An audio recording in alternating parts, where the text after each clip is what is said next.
Je suis fier d'être aujourd'hui sur la chaîne YouTube Edem TV officiel.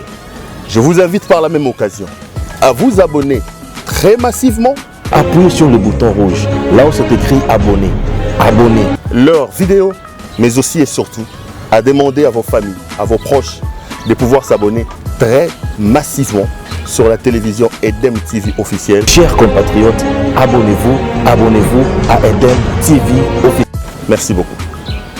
Bandeko, merci beaucoup. Bandeko peut perdre bako venger liwa, il y a Delphin, bako venger liwa, il y a Léon Lukaku et d'autres makambo ya accord na bango. Les gens du PPRD, Louis France, bonjour. Bonjour. Les gens du PPRD veulent venger la mort de Delphin Kayimbi. Vos impressions?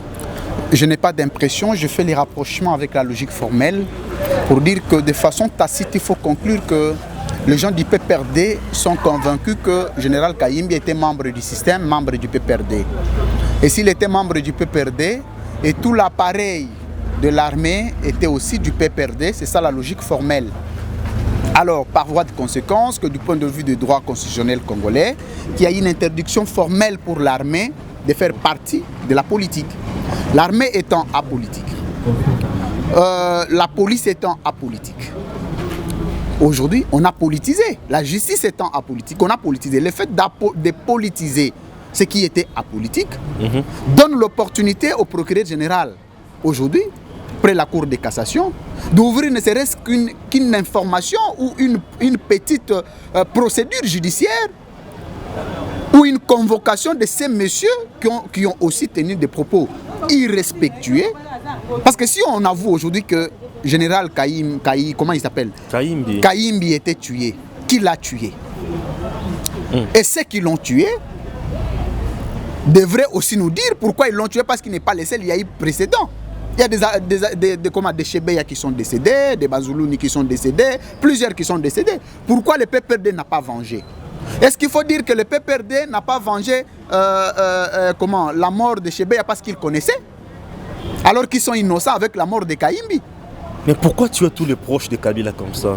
Non, qui tue? Parce que si on tue les proches de Kabila, et ceux qui étaient moins proches de Kabila, qui les a tués hier?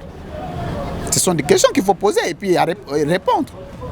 Non, voilà aujourd'hui le régime politique du PPRD d'hier est en train petit à petit d'extravertir la face cachée de leur gestion, de leur mal au peuple congolais. Et ce mal-là que le peuple a déploré pendant 18 ans, c'est ce mal aujourd'hui qui est transposé dans le régime du président Tshisekedi. Parce que si on nous dit aujourd'hui que le général Kayimbi a été tué, donc si le PPRD n'est pas là, on accuse qui tacitement le cache. Leur adversaire politique tacite. Parce que je ne peux pas comprendre qu'aujourd'hui qu'on s'élève quelqu'un qui a été tué, trouvé mort à la maison, et que la justice est en train d'enquêter pour dégager une responsabilité pénale. Une famille politique se précipite pour dire nous devons venger. Venger contre qui? Or, du point de vue de la sémantique, du point de vue de la sémiologie communicationnelle, et du point de vue de la philosophie de communication, on ne peut venger que là où on a été attaqué. Et on a été attaqué par qui? Et si on sait que le général Kayimbi a été tué, on doit nous dire, parce que le peuple congolais a besoin de ça, de savoir qui a tué le général Kayimbi. La légèreté avec laquelle le peuple congolais est en train d'être géré, gouverné aujourd'hui, moi personnellement me laisse sans voix. Parce que nous sommes en train de disparaître comme État. Aujourd'hui, quiconque peut se permettre d'affirmer, faire des allégations, faire des déclarations incendiaires qui touchent à la vie des institutions, sans être inquiété un seul instant. Ce n'est plus une république, ça c'est une jungle. Voilà pourquoi nous souhaitons que le pays qui a été hier une jungle, où tous les gros arbres s'accaparaient des eaux de pluie, soit transformé en un jardin botanique, où toutes les plantes auront la même chance d'être arrosées. Que tu sois président de la République, que tu sois député, que tu sois ministre, que tu sois qui, que tu sois au sommet de l'État, que tu sois considéré ayant le même droit constitutionnel ou le même droit légitime au niveau populaire.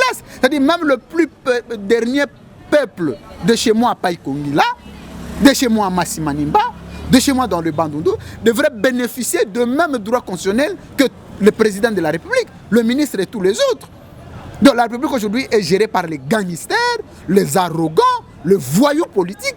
Et ce voyoutisme-là, s'il n'arrête pas, 2023, je crois que le peuple est en train de tirer toutes les conséquences et il réglera compte. L'Église catholique réclame la vérité sur l'accord FCC-Cash puisqu'on se demande si cet accord profite à qui. D'abord, FCC-Cash n'a jamais eu un accord. Ça, je dois vous l'avouer. Parce que, en théorie des négociations, pour nous qui avions élargi un peu des études, on te dira que pour qu'il y ait accord, l'accord est défini comme l'acte liant les parties, comme consentement des parties. Et pour qu'il y ait un accord, il faut qu'il y ait un soubassement. On doit regarder plus bas, C'est quoi le soubassement de l'accord FCC-Cash? Ok. S'il faut reprocher les comportements des individus aujourd'hui, il faut les reprocher sur base de quel soubassement, de quel acte? Parce que, il faut dire, 3 catégories d'actes peuvent régir un regroupement politique. Vous pouvez parler d'un acte constitutif, vous pouvez parler d'un règlement intérieur, vous pouvez parler des statuts. Mais tous ces actes-là n'existent pas. Et vous voulez parler de l'alliance. Cette alliance-là est tissée sur base de quoi?